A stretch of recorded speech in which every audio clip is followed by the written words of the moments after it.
So ayan guys, nandito tayo ngayon sa isang lugar na kung saan malapit sa katubigan. Ayan o, daming water lily. Kasama natin sila Kuya Rinan at Ate Lindsay, at sila asawa ko. So ayan, ayan bangos. Dito kami sa Tagalog. Dito lang tayo sa Valenzuela Fishing Village. Maghanap kami ng makakainan or kung anong magagawa namin dito. Nainip kami sa bahay kanina kaya nagkaayaan bigla ng mag-rides. So yan yung mga tao dito, mga namamasyal. So kaunti pa lang yung tao dahil mainit pa dito. Mamaya pag medyo lumubog na yung araw, hindi na gaano mainit, sigurado marami na tao dito. Tsaka marami akong nakikita ditong mga nangingisda na mimingwit, tsaka nang babaril ng isda. Dito nga meron akong nakita ditong isda oh. Kawawa yung isda oh. Dito yung isda. Sana isda? Ayan, isda. Tilapia. Ito may bangus. Ayan o. Hindi na nila kinuha. Ayan, tilapia natin. Zoom natin. Ayan, tilapia. Tilapia. Kawawan, tilapia. Tapos ayan yung bangus o. Pag nahuli nyo, siguro na yung mga kuha nyo. Parang di sayang. Maraming tao ang walang ulam. Ayan. May poster ano. Wala nanging isda doon. Wala nanging isda. Mamaya siguro pag makulimlim na, walang nangingisda pa ngayon. Ayan, hanap pa tayo ng ibang area. So ayan guys, nandito na kami kay Nanay Inengs. Tatawid na sa tulay. Ito yung napapanood sa TikTok na kainan na nasa ano daw eh. Ayan, tingnan natin anong mayroon dito. Kung totoo ba yung balita. So di ko alam pagkatapos dito kung anong susunod na mangyayari. Doon pala kami nag-park dyan. Pasok lang kayo dun sa may arko na yan. So ayan, di ko alam anong mayroon pa dun mamaya. Suyurin natin.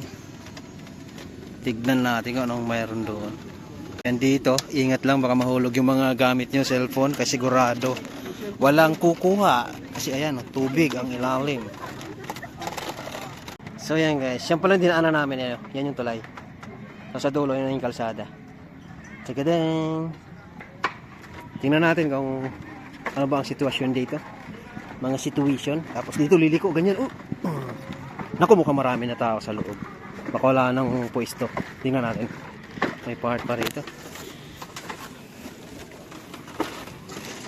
Ayan. So nasa loob na kami. So. Nabuslot diretso ka sa ilalim. Ay, dito. Dito? Dito sa side na yun. Dito, ayun yun. Ayun na nga sa baba. Saan baba? Ayan. Ayan, dito daw. Dito tayo. Yan, para pagka, mabilis na itulak doon, Ayan, dyan tayo orders. Dito kami sa gilid ng dagat. Ayan na. Sinasabi ko eh. Doon na tayo sa kabila. Hindi naman mahuhulog lahat eh.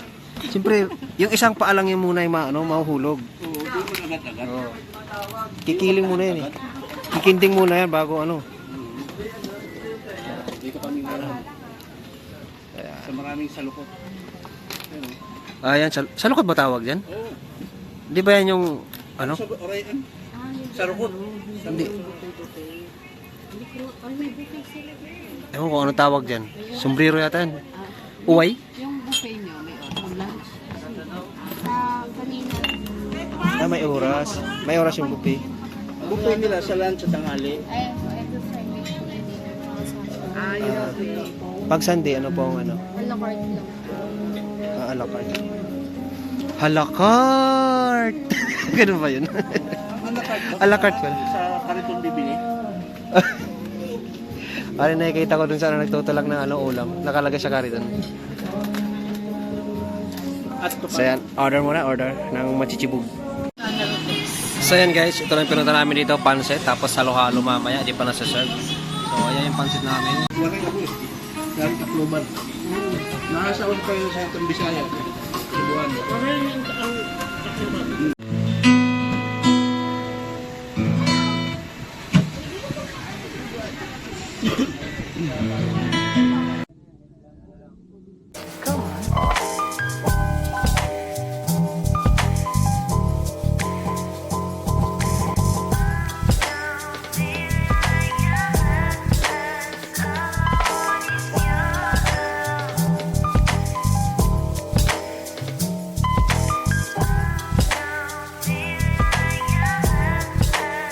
So ayan guys, tapos na ang merienda.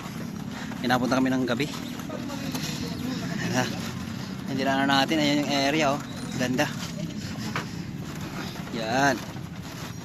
Hawak ni Kairan yung 360.